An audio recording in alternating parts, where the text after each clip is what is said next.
आज हमारे साथ बड़े सौभाग्य की बात है, हमारे चैनल में पटना के सम्मानित प्रसिद्ध चार्टर्ड अकाउंटेंट पंडित श्री संजय कुमार झा जी उपस्थित हैं। जी प्रणाम। सर, आपसे एक खास बातचीत के लिए मैं यहाँ उपस्थित हुआ हूँ। अभी हाल में बजट पास की गई है और सभी लोगों के दावे बहुत बड़े बड़े हैं कि ऐसा बजट कभी नहीं पास हुआ, ये हुआ वो हुआ। तो बजट के मामले में पब्लिक से ज़्यादा बेहतर आप लोग बता सकते हैं। देखिए, अब ये परंपरा बन के रह गई है। जैसे होली आता है, ईद आती है, उसी तरह से बजट आता है, बजट जाती है। तो इस बजट में कोई खास चीज़ नहीं है क्या? हमको तो ऐसा कुछ खास नहीं दिखाई पड़ता है। पिछले लीक पर पड़ा हुआ बजट है। उद्योग में पैसा बढ़ा दिए हैं, ठीक है, यही 27% जो पिछला अलॉटमेंट था उसमें इंडस्ट्री में आपने बढ़ाया। लेकिन आपका नजरिया, ये तो जानते हैं आप कि हमारे बिहार राज्य में वित्तीय प्रबंधन है ही नहीं। बिहार सरकार के किसी भी कार्यालय में monitoring, evaluation, accounting, auditing, utilization certificate, ये सब ACDC, ये बहुत तरह का समस्या है यहाँ। बजट देख करके आधी राशि तो खर्च ही नहीं होती है। सर, ऐसे भी ऑडिट, जो फिजिकल ऑडिट की बात है, बिहार में तो फिजिकल ऑडिट होता ही नहीं है। फिजिकल ऑडिट तो छोड़िए, फाइनेंशियल ऑडिट की बात कर रहे हैं हम, स्टैट्यूटरी प्रोविजंस की बात कर रहे हैं। महालेखाकार और महालेखा परीक्षक ने जो इस वर्ष का अंकेक्षण प्रतिवेदन दिया है, देखिए, न उसको कोई विधायक पढ़ता है, न कोई अधिकारी पदाधिकारी, न IAS, न मुख्यमंत्री, कोई नहीं पढ़ता। उसमें लिखा हुआ रहता है कि पीछे में इनक्लोजर लगा देती है, डिस्क्लेमर, कि बिहार सरकार के निम्नलिखित संगठनों ने, ये बोर्ड, कॉरपोरेशन, ये यूनिवर्सिटी, ये ऑर्गेनाइजेशन 26 साल से, 28 साल से, 42 साल से, 47 साल से अपना दस्तावेज, अभिलेख अंकेक्षण के लिए उपलब्ध नहीं कराया। अब आप बताइए। तो ये तो कोई ऑडिट का मतलब ही नहीं है। अरे, भारत सरकार की महालेखाकार, महालेखा परीक्षक लिखती है जी, तब तो ये और ये 36 साल से, 48 साल से कॉम्प्लाइंस नहीं हो रहा है। आखिर ये बिहार सरकार के जो बोर्ड, कॉरपोरेशन 42 साल से ऑडिट नहीं हुआ।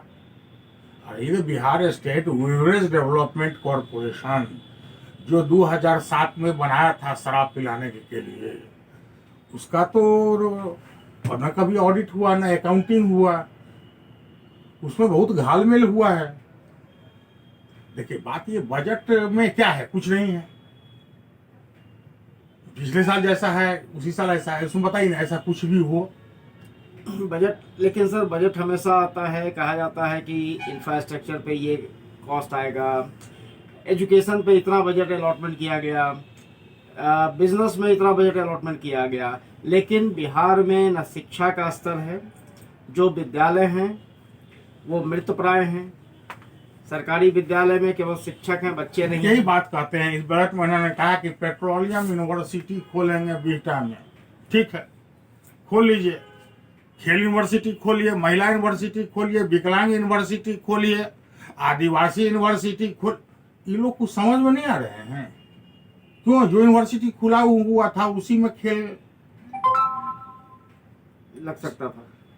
नहीं, बात है कि बिल्डिंग बनाने के लिए ये लोग की आतुर क्यों रहते हैं। एक्चुअली उसमें कंस्ट्रक्शन घोटाला होता है, इसलिए आप देखिए कि हम 4 बिल्डिंग तो पटना में देख रहे हैं। उधर गंगा पर एक बिल्डिंग बनी हुई है, आप जाकर देखिए, उसकी व्यवस्था को दिखाइए। बिल्डिंग है क्या? तो गंगा पर स्टडी एंड रिसर्च के लिए वो बिल्डिंग बनाओ, कितना करोड़ का बिल्डिंग है, लेकिन उसमें कुछ नहीं है। सिक्योरिटी गार्ड है, भीतर जाने भी नहीं देती है।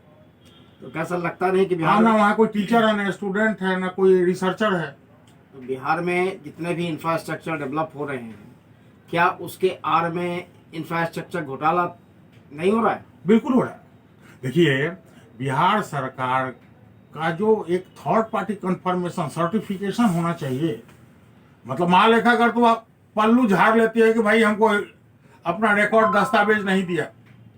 अगर ये बात लिखती है कि बिहार राज्य आपदा प्रबंधन प्राधिकार 12 साल से अंकेक्षण नहीं के लिए अपना पेपर रिकॉर्ड नहीं दे रही है, तो ये दुर्भाग्य की बात है।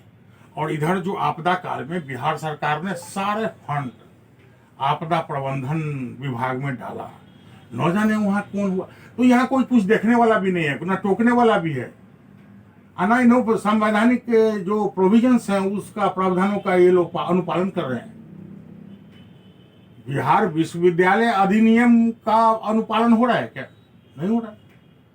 बिहार सरकार जो अपना अधिनियम बनाई है उसका अनुपालन नहीं कर रही है। आप बताइए, दुर्भाग्य की बात है। आधा बजट खर्च नहीं हो पाएगा और आधा बजट भ्रष्टाचार में चल जाएगा। देखते नहीं है 52% नीति आयोग कही है, वो बढ़ते जाएगी। अमीर 11% बढ़ गए हैं तो गरीब 44% बढ़ेंगे। एक सवाल और है सर, आपके लाइन से हटकर थोड़ा है। ये अभी जो घटना पूरे विश्व में चल रही है, यूक्रेन से बिहार के स्टूडेंट आ रहे हैं, तो बिहार जो कभी विद्या का केंद्र था, यहाँ के छात्र विदेशों में जाकर पढ़ रहे हैं, तो इससे बड़ा दुर्भाग्य तो और क्या होगा। अरे इन लोगों की जो दृष्टिकोण है, जो नजरिया है, जो सोच है, वो संपन्न नहीं है, मैच्योर नहीं है। अगर ये लोग ऐसे रहते 17 साल से, अब ऐसी क्या नीति ले आए कि पाउच में 20-20 रुपया में टॉफी के तरह शराब उपलब्ध करा दिया। कैडबरी छोड़ के बच्चा सब वो शराब का पाउच पीने लग गया, वो आदत हो गया। वो कैसे बदलेगा? प्लेटो ने कहा था कि मैच्योर्ड ब्रेन चाहिए डेमोक्रेसी में, और मैच्योर्ड ब्रेन का अभाव है। तमाम माफिया ठेकेदार टाइप के लोग जो हैं, वो सत्ता के जो अब मुखिया हैं 17 साल के, उनके अगल बगल में चमचागिरी में बैठे हुए हैं। उन पर किताब लिख देते हैं, उनको अध्यक्ष उपाध्यक्ष का पद मिल जाता है। चापलूसी का दौर चल रहा है बिहार सरकार के हर कार्यालय में। आप तो मीडिया है, आप तो जाते भी होइएगा। एक बीडीओ ऑफिस में, सीओ ऑफिस में, दरोगा थाना, सब जगह भ्रष्टाचार है। वहां ब्रोकर दलाल घूमते रहता है।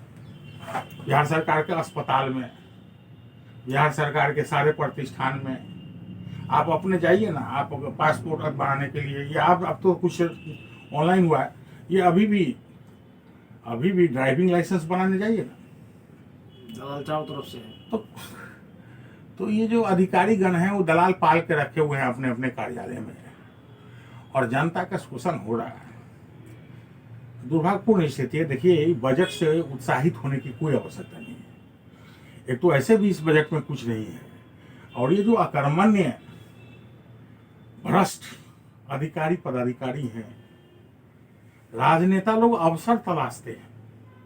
इनकी मंशा नहीं है कि बिल्डिंग बने तो वैसा हो, उस बिल्डिंग में कितना कमीशन मिल जाए, कितना परसेंटेज मिल जाए, ये मंशा होती है इन लोगों की। एक एक चेहरे को बदलने की आवश्यकता है। मैं बिहार के आवाम को, खास करके युवाओं को, महिलाओं को कहना चाहता हूं कि ये जो नटवर चेहरा है, कभी पिलाता है, कभी बंद कर देता है। बिहार को शराबी कौन बनाया, यही बात। 1947 से बिहार शराबी क्यों नहीं हुआ, जो 2007 से लेके 2016 तक था। ये 9 साल शराब पिलाने से, बाजार में 20 रुपया 40 रुपया का पाउच उतार देने से बच्चे लोगों के पर्स में भी पैसा, पॉकेट खर्च महीना मिलता है घर से, वो लोग भी शराबी हो गए। दुर्भाग्यपूर्ण स्थिति में बिहार फंस गया है। बिहार के मुखिया को चाहिए कि अपनी सोच के लिए तो अपनी इस गलती, महागलती है, गलती क्षम्य नहीं है, क्षमा करने लायक नहीं है।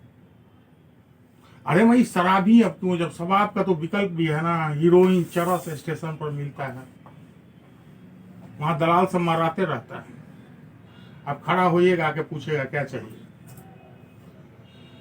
शराब तो अब कोई बात नहीं, लेकिन अभी चरस, हीरोइन और भी मादक द्रव्य, इन सब का कौन ठिकाना लगावेगा। बिहार को नशे में झोंक दिए बिहार के मुखिया। ये अक्षम्य है। एक तो मुखिया को चाहिए कि क्षमा मांगते हुए, ऐसे कोई शराब खोजा था, ड्रोन उड़ा के सरकारी संपत्ति का दुरुपयोग, ड्रोन कितना खरीदे हैं, हेलीकॉप्टर भी वो खरीद लिए हैं, अब बड़ा छाती ठोक के कहते हैं कि हम अब शराब 100%। सर एक न्यूज़ आई थी, 4 बोतल शराब पकड़ने के लिए जो टीम गई उस पे लगभग 11,000 का खर्चा आया था।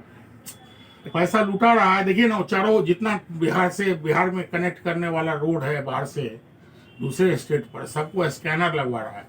ट्रक पार करेगी, अब करोड़ों का करोड़ रुपया स्कैनर लगाने में खर्च कर रहा है, सिर्फ शराब खोजने के लिए। कहीं चरस लेके आता होगा तो वो तो नहीं पकड़ाएगा, कभी गांजा लेके आता होगा तो वो तो नहीं पकड़ाएगा, खाली शराबे ना पकड़ाएगा। दुर्भाग्यपूर्ण स्थिति है। इस तरह से जिद नहीं करना चाहिए। कर्पूरी ठाकुर जी भी लाए थे, कर्पूरी ठाकुर से बड़ा नेता तो नहीं है ये लोग, उन्होंने क्षमा मांगते हुए उसको वापस ले लिया था।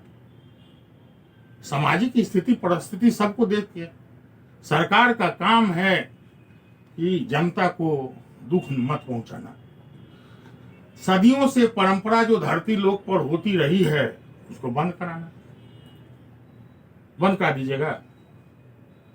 कब से ही शराब है, सब लोग नहीं पीता था। हाँ, गलती आपसे हुई है, सब लोग था शराब पीता था। 1200-1400 का बोतल मिलता था, सबके पहुंच का था कहाँ। जहां आप 25-50 का पाउच लाए वो सबके पहुंच में हो गया और सब शराबी हो गया, 24 घंटा मस्त रहने लगा सब। अब नहीं मिलता है तो देवघर निकल जाता है, बाबा का पूजा भी करता है और शराब पी करके 3-4 बोतल लेके भी आ जाता है। प्रवृत्ति नष्ट हो गया, चिंता का बात है। अब आप लोग कुछ चेतना फैलाइए। ये तो मकर जाल की तरह समाज में जकड़ गया।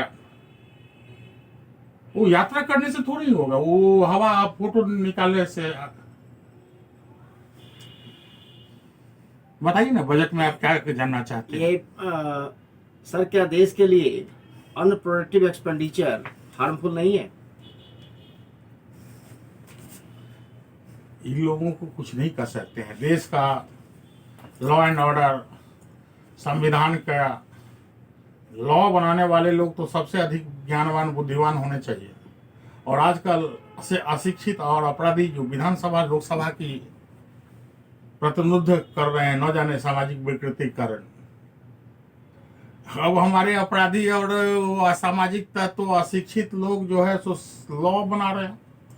सुप्रीम कोर्ट के चीफ जस्टिस ने, रमन्ना साहब ने, मुख्यमंत्री पर बहुत गहरी टिप्पणी दर्ज की। पूरे बिहार के कोर्ट में 4 लाख 5 लाख शराब से संबंधित जो विवाद आए, अब जज सारा काम पेंडिंग पड़ा हुआ है, केवल जज लोग बेल देने में लगे हुए हैं। तो बेशक ये प्रजातंत्र में थोड़ा ये है कि कोई कभी भी किसी भी ग्रुप बना के अयोग्य व्यक्ति भी योग्य व्यक्ति पर राज्य कर सकता है। और ये 2,32,000 करोड़ का, अभी सबसे अधिक शिक्षा में दिए हैं करीब 40,000 करोड़, और उसका अकाउंटे नहीं होता है किसी भी यूनिवर्सिटी का। मैं एक ऑडिट छोड़िए ना, कैशबुक नहीं है, लेजर नहीं है, अब जाइए तो मांगिए तो बैलेंस शीट। और जब बैलेंस शीट नहीं है तो नियंत्रण नहीं है कि किसको कितना पैसा दिए, कौन बिल दिया, कौन काम किया, किससे क्या किए, क्या लिए। बिहार के विश्वविद्यालयों ने सरकार को नुकसान पहुंचाया। C&AG ने ये जेपी यूनिवर्सिटी छपरा का कुछ दिनों का अंकेक्षण करने के बाद अपने ऑडिट रिपोर्ट में लिखा है इस बात को कि बिहार सरकार के को यह नुकसान पहुंचा रही है। कंक्लूजन यही दिया कि जेपी यूनिवर्सिटी मतलब बंद कर दीजिए जेपी यूनिवर्सिटी को। अगर C&AG इस तरह का रिपोर्ट लिखती है तो 3 करोड़ 21 लाख रुपया एक्सेस सैलरी ले लिया। CNDG कहती है, देखिए कि 12 करोड़ का इनकम टैक्स का रिफंड लेना था, लेवे नहीं किया, नुकसान करा दिया। सुन, मास्क लाइट लगाया लेकिन जला नहीं, फंड यूटिलाइज नहीं हुआ यूजीसी का। सोलर प्लेट लगा लेकिन जला नहीं, यूजीसी का फंड यूटिलाइज नहीं हुआ। ये सब CNDG लिखे, इन लोगों को अरे लोग कुछ समझता है कि अपना ऐश में रहता है, अपना प्रॉपर्टी बना रहा है। तो जितने भी पॉलिटिशियन अभी भारत में हैं, उनको देश से ज्यादा अपनी चिंता है, क्या ये सत्य नहीं है? देखिए, मुख्यतः अब तो पूछिए कि ये जो राजनीति है वह एक व्यवसाय का रूप धारण कर ली, उद्योग का जी। अभी देखिए RK सिन्हा जी हैं, और बहुत धनी मानी व्यक्ति हैं, उनका IAS है, सिक्योरिटी है। अब उनके बेटा ऋतुराज को वो दिल्ली वाला ऊपर से बहुत बड़ा पद मिल गया, जबकि उन्होंने कुछ नहीं किया। क्या किया राजनीति में बीजेपी के लिए? बाप बड़ा पैसा वाला है तो MP है, अब बेटा पैसा वाला MP बनेगा। तो ऐसा कुछ नहीं है कि बीजेपी वो भी अपना मतलब का पार्टी है, वो अपने लिए सोचती है। सभी पार्टियों का हालत तो वही है। हाँ, सब यही है। एक नया पार्टी, वैज्ञानिकों की पार्टी, प्रोफेशनलों की पार्टी, तकनीशियनों की पार्टी, शिक्षाविदों की पार्टी और संवेदनशील जो सामाजिक कार्यकर्ता हैं, उन लोगों का एक पार्टी बनना बहुत जरूरी है। नहीं तो फिर इसी तरह से बीजेपी के बाद रघुवर दास के बाद फिर हेमंत सोरेन के बाद फिर रघुवर दास। सर, क्या यहाँ अटपटा नहीं लगता है कि राजनीति न तो समाज सेवा है और न नौकरी, फिर भी इनको वेतन पेंशन भारतीय सब मिलते हैं? संविधान 1947-52 ईस्वी की संविधान, उसमें तत्कालिक, अब तो वो जमाना भी मैनुअल नहीं रहा। अब संविधान टाइपराइटर पर टाइप हुआ था, अंबेडकर जी उसी पर टाइप करते थे संविधान को। अब तो इंटरनेट पर संविधान है, ऐसे बोलेंगे अपने संविधान लिखाते रहेगा। तो संविधान में मेरे हिसाब से आमूल परिवर्तन की आवश्यकता है। ये जो मैनुअल ऑफलाइन संविधान है, इसको ऑनलाइन संविधान बनाने की आवश्यकता है। नहीं सर, संविधान में तो आपका ऑनरेडियम की चर्चा है नेताओं के लिए, वेतन और भत्ते की चर्चा तो नहीं थी, ऑनरेडियम शब्द जोड़ा हुआ है। देखिए, ये लोगों को कोई कुछ नहीं करने वाला, देश के यही लोग शीर्षस्थ हैं। अब देखते नहीं है कि मीडिया जो है गरीबी पर फोकस नहीं लगाती है, कोई झोपड़ी में कैमरा नहीं लगाती है, कोई बस्ती जो है पिछड़ों की दलित मलिन बस्ती में कैमरा नहीं लगाती, लेकिन नेताओं के पीछे जो है वो पड़ी रहती है। ये एक मानसिक दिवालियापन है, ये एक ऐसा ग्लैमर है कि अभिनेता नेता बन जाते हैं। तो क्या ऐसा नहीं कहा जा सकता कि जो भारत के 4 स्तंभ माने जाते हैं, 4 पिलर, चारों के चारों आज भ्रष्ट हो चुके हैं और देश की स्थिति अर्थव्यवस्था से लेकर सामाजिक सारा कुछ रसातल की ओर जा रहा है? नहीं, आपके बात से सहमत है। बहुत गंभीरता से संविधान में एक व्यापक संशोधन करने की आवश्यकता है। अब देखिए, अमेरिका में 10 घंटा 12 घंटा में न्याय मिल जाता है, और अपने देश में 38 साल 40 साल में भी नहीं मिल पाती, मृत्यु हो जाती है। तो सर, समस्या ये है, आखिर इसका परिवर्तन करेगा कौन? अच्छे लोग राजनीति में आते नहीं हैं और बुरे लोग राजनीति में हावी होकर अच्छे लोगों नहीं, अच्छे लोग आएंगे, बाध्य हो जाएंगे जब इस तरह की बर्बरता इन लोगों की बढ़ेगी, धन की देखेंगे तो चिंतित होकर के लोग आएंगे। संवेदनशील जो वैज्ञानिक प्रोफेशनल गण हैं, जो शिक्षाविद लोग हैं, तकनीशियन लोग हैं, वो लोग भी राजनीति में आएंगे, आ भी रहे हैं।